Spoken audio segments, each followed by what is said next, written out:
showing up. We're the Hardly Heroes podcast, and we're here to moderate the panels. And how are you doing today? I heard you don't make it out to cons as often, or at least not the big ones. I heard you turned down San Diego Comic-Con. No, if they're paying for me to be in Well, there, yeah, I definitely couldn't be okay, there. So, I was at the San Diego Con this year because we're doing some stuff with the Black Panther and got to Yeah. meet Chadwick Boseman, and the Marvel people have been really terrific. big stuff going on with that, Yeah. with that character, huh? Well, they finally caught up with the books. Finally, yeah. For a while now, I think there were some years that felt like those books might be forgotten and what they were and when they were done. So it's really exciting. And the people there have been very, very responsive, and they're coming out finally with Panther's Quest next year. I just finished writing the introduction for it to give you all the behind-the-scenes stories of how you get to write a Black Panther story set in South Africa, dealing with apartheid, back at the time when they didn't really deal with that kind of stuff. Right, no, definitely.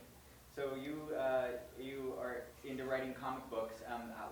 What led you through to that media format as a comic book versus maybe writing a novel, or what made you want to do comic I have written them all. Well, yeah.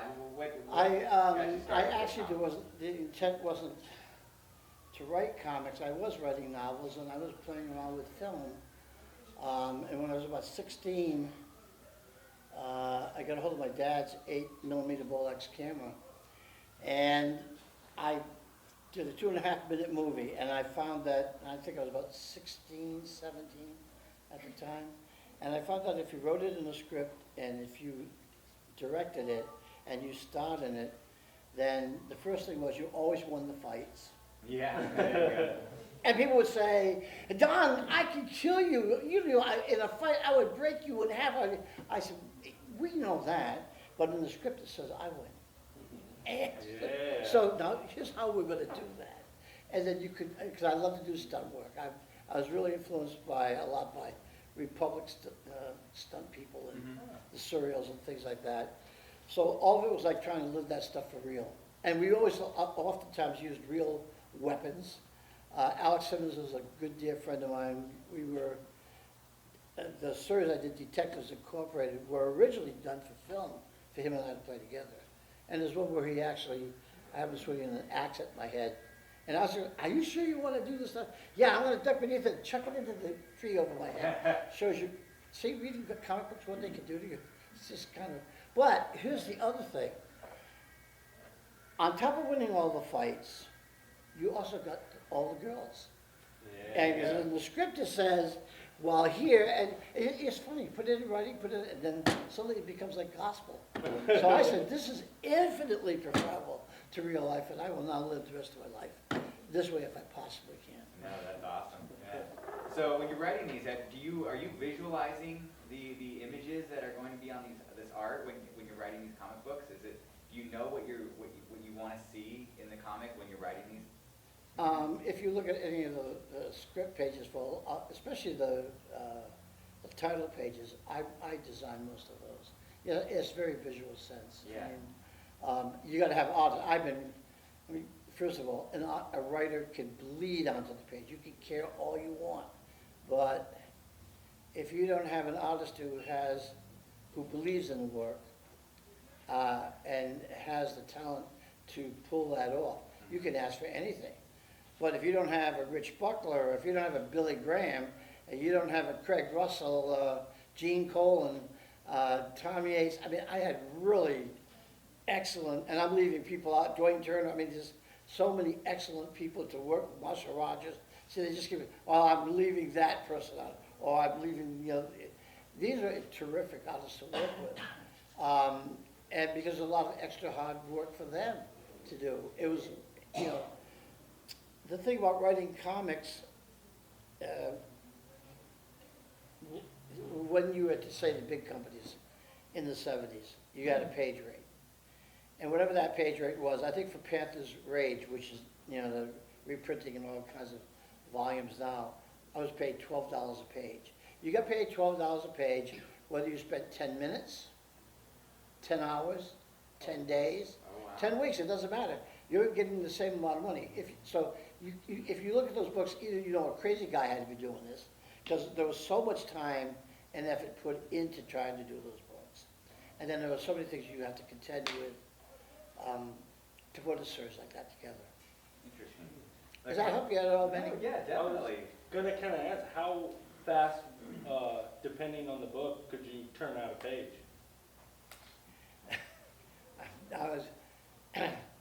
I was really, really slow. Okay. But it would depend on where I'm in the project, because a lot of times you're in the research phase. So if you're in the research phase, that could mean you're going out, I was going to libraries, I was going to places to get information that would make the stories accurate, as opposed to a day where sometimes you're doing plotting material, sometimes you're doing drafts of scenes you know you're going to come to. And so it really depends. If you're talking about finished pages, I know I was doing the Black Panther and Killraven. You know, I had a full-time staff job at Marvel, so I would come up and maybe at night, I'd work from like 9 to 1 in the morning, Oh, wow. and I maybe would get 2 pages done, if I was lucky. Interesting. If I was lucky. There's one that Gil Kane drew for Panther's Rage called But Now the Spears Are Broken. And I had a sequence in it where a character was killed. And Gil had drawn it, and it was fine. I was trying to write the copy to it, and I hated everything. Everything I wrote, it either sounded trite, it either sounded like it had been done 10,000 times before. And for 4 nights, I worked on this page, and literally it was breaking me. And I thought, whatever made me decide I could be a storyteller, I wanted to be a writer. And finally, I just said, I've got to get past this page. And so I took, okay, from this draft, I like this line, and from this one, I like that line, and this would be the end line. Because it was the only way I could get through it. Now, the end story on that kind of thing, though, is later on, looking back on it, I realized the problem was I wanted that death to have an emotional impact. And I really hadn't earned it as a writer. I didn't have enough to do with that character to get the emotional response that I hoped the readers would get. So that I think was the real problem. But for all my second guessing about that, I was with John Cook, who does comic book.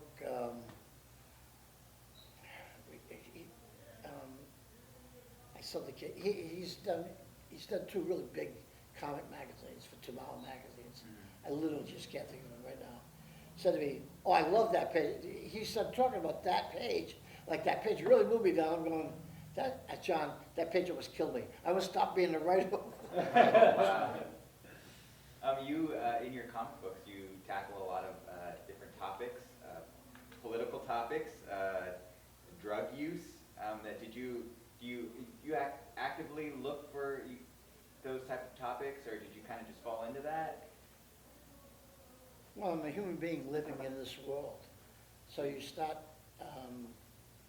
as a storyteller, you're trying to tell an exciting story. It depends on what the genre is.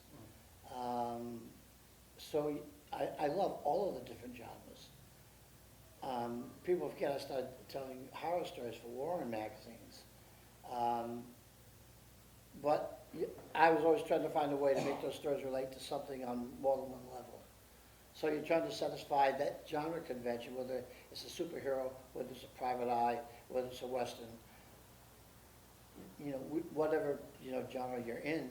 I really loved doing the Ragamuffin stories, which were about little kids growing up in the 1950s, because they were non-genre stories. It meant I didn't have to try to build up a situation. If I'm doing a superhero story, like this seems to be, there's got to be something intense there that really challenges the hero. And how do I do that in 8 pages, 10 pages? That's going to have some kind of effect upon the audience that they're going to remember it or be moved by it. When you were writing for Marvel, did they give you any type of guidelines, or did they kind of give you a little bit more leeway on what you wanted to do? How did that work out? We fought bitterly. Yeah. Um, What they put you through? They had offered me a job on staff. I was living in the state of Rhode Island at the time. So I had a house, I had a family. My daughter was only probably about 2 years old. I gave it up immediately to take a job working on staff at Marvel Comics. And there was an unwritten rule in those days, I don't know about now, but that if you were working on staff and you were a writer, that somewhere along the way you would be given stuff to write. And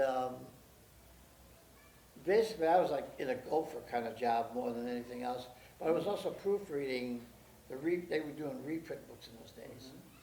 And they were reprinting these old 1950s jungle stories in a comic called Jungle Action. And it was all these, short comics, stories about blonde jungle gods and goddesses saving all of the natives. And on more than one occasion, I believe I said, I can't believe that Marvel still printing racist material of this nature in the 1970s. And I said, I mean, can't you guys at least do a black character that's in Africa? Is that impossible to do? And they would have meetings where they were expanding, the line was expanding rapidly.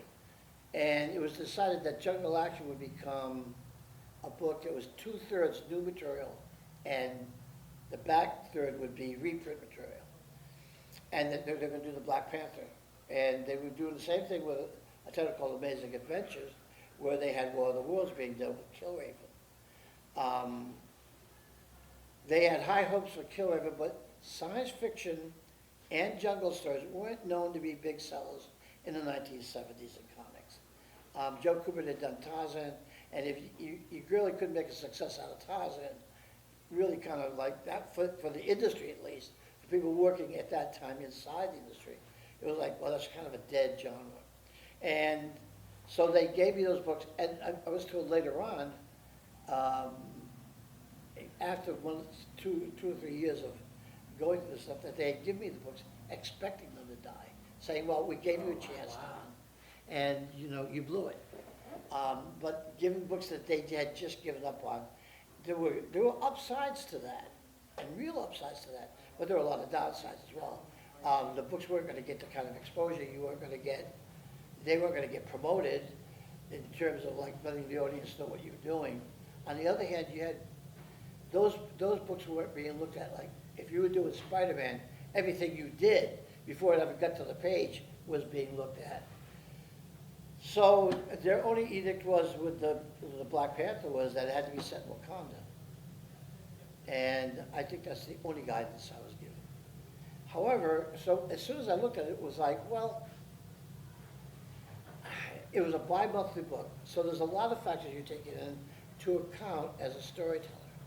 If it's a bi-monthly book, and you keep a character out of the storyline for one issue, that's 4 months that the reader's not seeing that character. Keep a character out for 2 issues, that's half a year. That's a long time to ask the audience to build any kind of empathy and concern for that character. So I mean, that's one of the things I became aware of. You've got 13, in the beginning we had 13 pages. 13 pages to try to get an audience to say, 2 months from now I want to remember to buy that book again. So you've always got that challenge in front of you. On top of that, bringing the Black Panther to New York, I understand why editorial wanted to do it, because that's where they had all of their Marvel comic superheroes, and they could combine it with the Avengers, they could, but why would the king of an African nation decide he needed to teach kids in Harlem? Why would he even be concerned about Harlem or New York City for that matter? Right. He's got his own embassy, and he's got a country to run. So I thought, okay, that would be the thing. If I'm going to have him coming back to Wakanda, then and then I thought the stories have to be interconnected, because if they weren't interconnected, everybody thinks a number of people think I wanted to do the first graphic novel at Marvel Comics. that wasn't my thought. My thought was, okay, you got 13-page stories. He comes back and he meets a villain. The first thing back, there's a villain. And then next issue, there's a new villain. So like, I think after 4 or 5 issues, people would say, why don't you go back to New York? Because since you've been back, all we do is have these tremendous bad people come and attack the country. So I thought, it's all got to be interconnected, because then it can make some kind of sense. And then it also allows me to take a look, not just at the culture and the society, but it gave me a map that I could play out with. And at the same time, try to take all of those iconic sequences that people associated with pulp jungle fiction or comic jungle fiction. But there was a lot of research long before I even wrote a page. I mean, that's why there's maps of Wakanda before I even wrote a single page in the book. And I'm the type of writer also, I'm worried that I'll run out of ideas. And so like, I literally had to have, well, whenever I finish this series up, I need to know where I'm gonna go. I gotta have something else to write about. I don't wanna write the same book over and over and over. And I realized in researching, because in those days you could read every single book that had been done with Black Panther. And I think actually Jim Solicott, who's editor at Paper Cuts now, but was at Marvel at the time, loaned me all of his books so I could read all the Black Panther material. And I could decide on what I liked and what, there would be a continuity. I didn't betray any of the mythology, but I could now, then I could build on it. Because now every story was going to be set there. And nothing is really outside of the concept. Kirby obviously had established the mythos of Wakanda and its technological advances as opposed to most of the rest of the world. But they weren't able to explore how that worked. And so I thought, now I have a chance. I can do that within the context of the story. Great. Yeah. That's awesome. We are, now, 17 movies into the Yes. Marvel Cinematic Universe, and we are being introduced to Black Panther. He's getting his official movie in February. Chadwick Boseman, when I was at San Diego. Yeah? How was that? It was great. It's terrific. It's for a long time it seemed like a lot of those books were going to be forgotten. And originally when I wrote Panther's Rage, and then later on went and did the Panther versus the Klan, those are from I guess 73 to about 76. One of the things I guess editorial hadn't really realized that if you sent it into Wakanda, everybody in it was Wakandan. So that meant all the characters essentially were black. There was one white character, Venom, in the series. This became a source of contention. Pop culture just didn't do that kind of thing. And I just, you can subscribe whatever reasons to the people, different people, why, where their heads are at. Just pop culture just didn't do that kind of thing. And probably a lot of people didn't think it could work. Fortunately, the fans and the readers that wrote to the books and embraced those characters, a lot of those characters, very ferociously. And that was very rewarding as a storyteller. On the other hand, it was very costly because you weren't getting behind the scenes. That's away, Don. Why? Go ahead, go get them. You weren't getting that kind of support. So you really had to keep. It was like being in a race, and being a racehorse, you've got to put blinders on, and you're always going to see that end point when you get to the end of the book, what it's about, and not lose track of what it is about, what you're doing, and what you hope it can achieve. I think one of the things that I gauged the books by is how close did it come to what I had in my head in the beginning. Because I probably, when the books come out, I read them 2 or 3 times to get used to what they are. And then it's I never go, unless I have to write those characters again. I never go back to that. I'll actually have locked in my head kind of my impression of what I felt, like how close the books came and what worked and which was but any of the things were screwed up by the books. Those are like raw ruins, and even today, like, I was starting a Death of the Family, and I see how the, editorial screwed the first 5 pages of that book up so bad, that to this day, it'll still upset me. Or the Spider-Man story dealing with guns, that editorial, and I worked with Jim Salicum on that book, and I knew it had a powerful ending. I worked it a lot with the editor, and then somebody new came in, and even though it was totally drawn, totally written, and had, part of it's about a little boy who gets a hold of a gun, and you never know how that gun's going to be used. Right. And so this is done back in the 80s. But my son had been mugged in broad daylight, and they had put an automatic weapon in his mouth and told him they would blow his brains out if he hadn't given them all the money he had. And they found a quarter in his pocket and were threatening to kill him. So this person wants to come in and destroy my story and thinks I'm going to forget today is wrong. Not unless you can take that book and correct the ending and put it back the way it was. Because if I could help one kid, save one kid, to me, that's worth doing that story. Of course, definitely. Sorry. No, I love it. I mean, it's crazy. It's awesome to see how passionate you are. Thank you. Thank you, folks. Now, let me go back to the Black Panther, because I know that's what you want. I love it. So when we started doing the stuff with, all of these black characters in the book, it was like they really wanted me, that was not a thing that was being championed. And I had Taku and Venom waiting in the wings as the first gay characters that I would do. But I knew that was, if I tried it. I had it in the wings, I had set it up, I'd get those characters together talking, but I was already getting so much flack, not just from the Black Panther, but also from Killraven, because I was doing the first interracial kiss in Marvel Comics. Oh. Now, that may not seem like a big deal in 2017, although given the state of where we're at right now in this country, some of the stuff I think that, wow, I wish the stuff I've been writing that somehow this stuff, that we would have gotten past some of the prejudices and violent ignorance that is happening, and that we would just treat each other as human beings, individual human beings. Jesus, why can't we just do that one thing?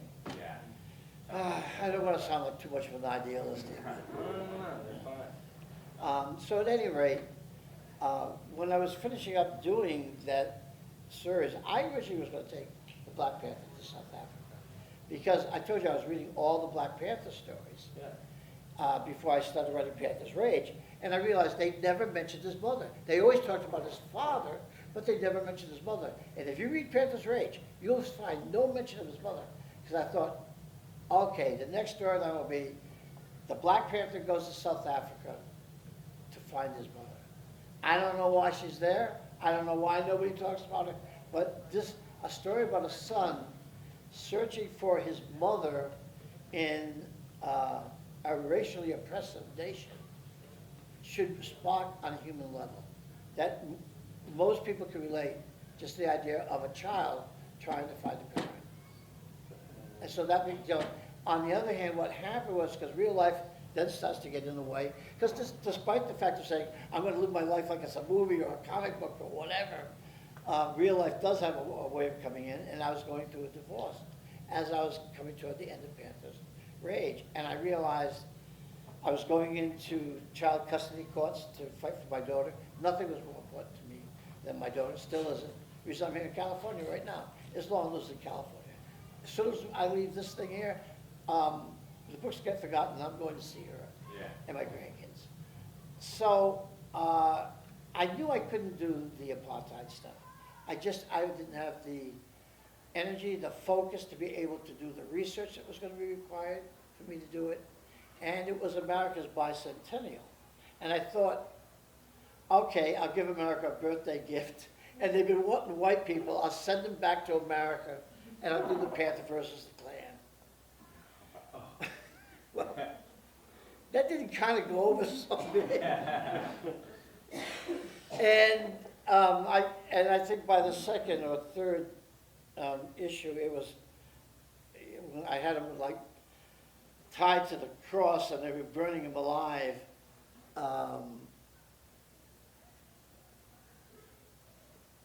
Reactions were hardly, within the book.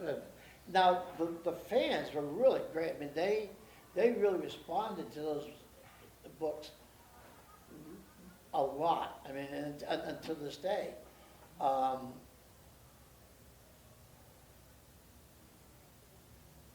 But you know, for me, it was like that was the end of the line for them. That was those books. Yeah. You know, sales were dropping. I think dropped on the books, and certainly they weren't being promoted at all. And what I really wanted to get was not just the Ku Klux Klan, but you know, there were a lot of extremist groups at that time coming up before all the social networking that we have, where now people can spread all kinds of hate and extremism. Because I really wanted to look at these different religious groups as well, but it was a dicey kind of thing because you, especially at Marvel, it's a big company, how could I handle that? So I love doing the Black Panther. I love the character a lot. I gave everything I had to all of those characters. And the same thing with Killraven. And I get to work with Craig Russell. Craig was just getting more tremendous by every book. But Killraven had been a big deal. Do I have time to do a sidetrack? Yeah, you're great. Can I take a drink before I do that? You can. Yeah, okay.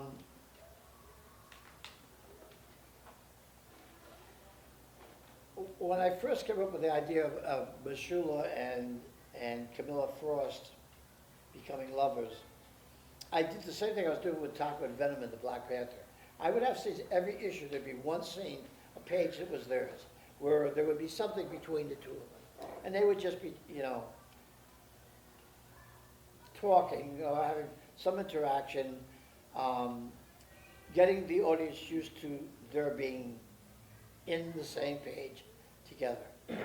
Because an interracial kiss had not been done at Marvel and or DC. Unfortunately, I got called into, I was being called into the editorial offices all the time on these books. And I get called in, and right away they want to know, are you doing are you doing a salt and pepper? This is their expression, a salt and pepper relationship in this comic. And I knew it was too early.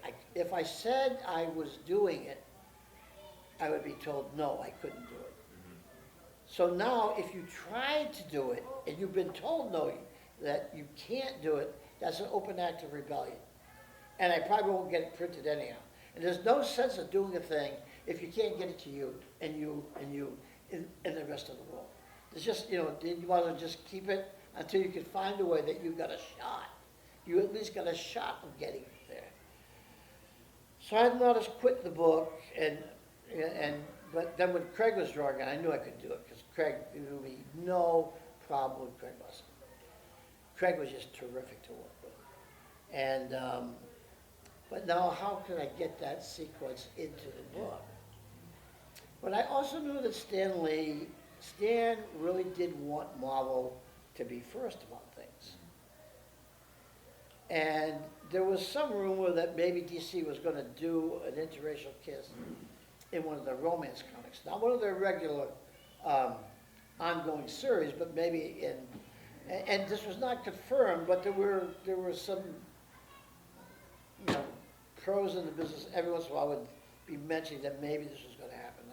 So I thought, okay, I've got to get this to Stan. And I kept baiting the readers so that they would keep writing letters wanting them, Don, when are you going to let them get together? Because it's my name on the books.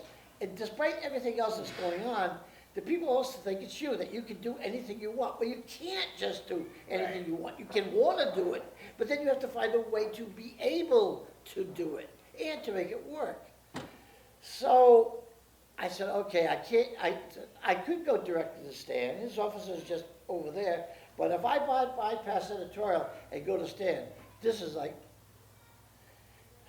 now I've severed any kind of ties. And the only reason I think they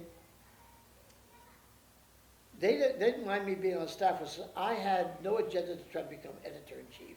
If I was doing it in the craziest way possible. I only cared about really one thing in the company, and that was writing the best damn books I could. That's all leave me alone, let me do my little dog and pony show over here. And you guys can write anything you want, and people say, oh, Don, we did a parody of you. You do whatever you want. I got more important things to do parody of you guys. I got other things to write about. So then I had to go to editorial and say, look, I want to do an interracial kiss, and I want to have a meeting with Stan. And then the meeting had to be arranged with Stan, and because things of that nature, you can't just go out there and do them. And so, but I knew Stan, like I said, really wanted Marvel to be first of things. And so when Stan first hears about it, he goes, well, Don, can't she be green? I said, no, she can't be green, because unfortunately, Stan, she's white. I don't know what to tell you. Yeah. Just a basic part of the character.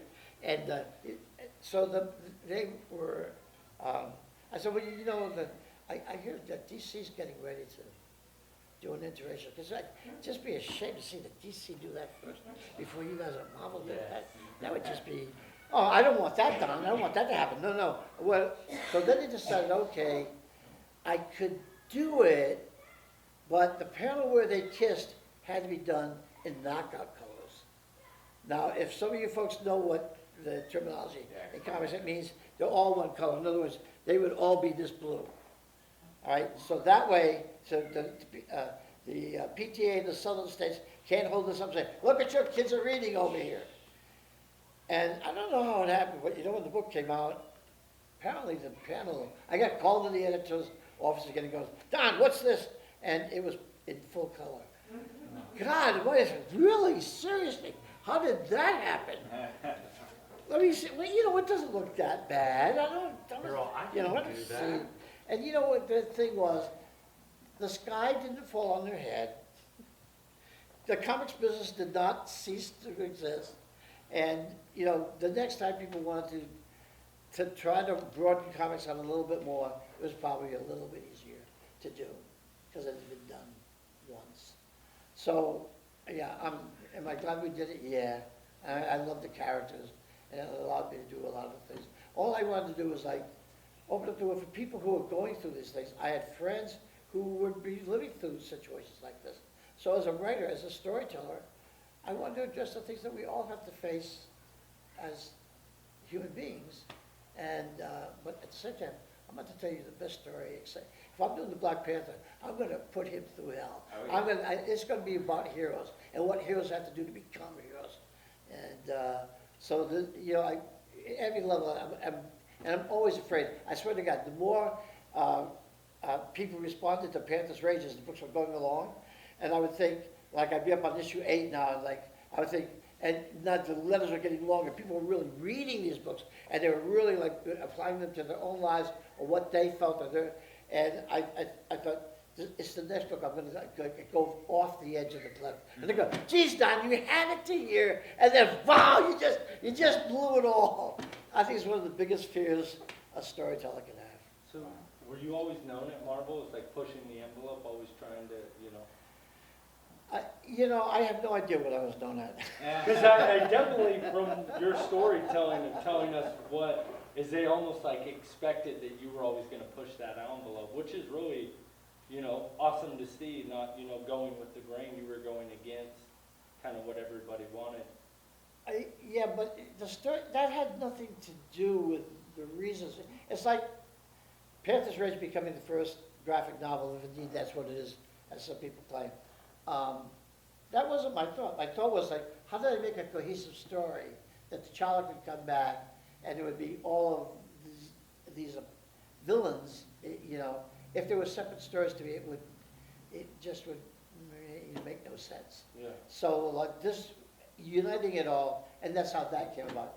Doing the stories about, it wasn't my thought. I didn't, in the beginning, very often, I didn't know it was going to be a problem until I got in the middle of it.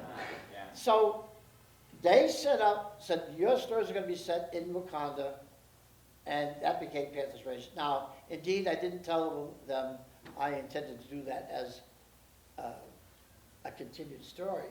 But what I did do is, I loved Steranko's splash pages, integrating artwork into the story, into the title.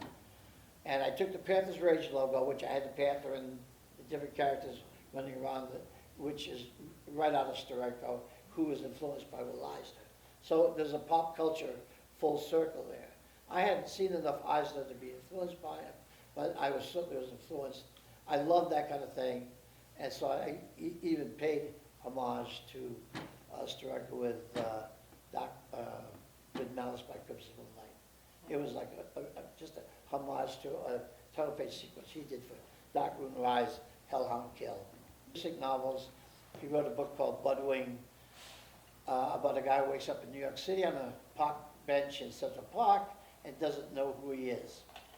And the book is either 24 hours in this guy's life as he goes around New York City, and it's a book about New York City as also about somebody trying to find out who they are. And it's either one day in the person's life or an entire lifespan. And it works on either level. I was so impressed. And there's a line from it. I said this to Gene Colan one of the last times I was with him. This shows the indomitable will that Gene Colan had. Gene was in a hospice. And I was sitting on bed with him, and Gene had really large, strong hands. And for 2 hours, he's holding onto my hand, and we're talking. And I can't quote my own work, but I can't quote other writers. And Evan had a line in Budwing that goes, the character, he's named himself Budwing, and he meets somebody who says they're God at high noon in Greenwich Village.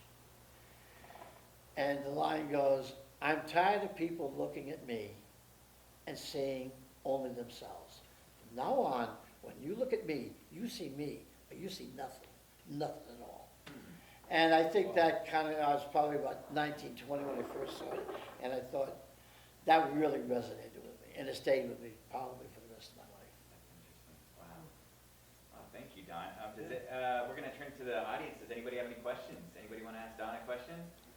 Nothing? No? Okay, please. I'm just curious, we didn't see a lot of the character yet in the Marvel movies, but how do you feel about how he's handled in the Marvel movies? Well, in the Avengers movie, I thought he looked Civil War, great. yeah. He looked Saw him in great. Civil I mean, I always felt that the Panther should move, and if you look at any of my Panther stories, see, we didn't even get to coming back when I refused to do the Panther again. There was long stories behind that, but in any of those stories, there's a lot of stuff where he's doing a lot of gymnastics. I mean, where he's really, and I thought he should be like the most superb Olympic athlete you've ever seen. Where, you know, you just see this poetry and grace in motion that human beings are doing this. And so Charles should always look that way. And so I think the movie did achieve that. And Chadwick Boseman brought a nice, quiet intensity to him. He didn't have to do a lot of yelling and screaming, but he had that sense of presence, which I always felt that Charlo should have, that when he walks in the room, he's the person you notice. You know, even if he weren't in the outfit. Take the outfit away, and he just walks in regular clothes, and you would still go, that's the guy. And I loved it too, I just wanted to make sure that you felt the same way since you wrote him. yeah. No, I'm just trying to give you I liked a lot. In fact, I told Chadwick that when I met him.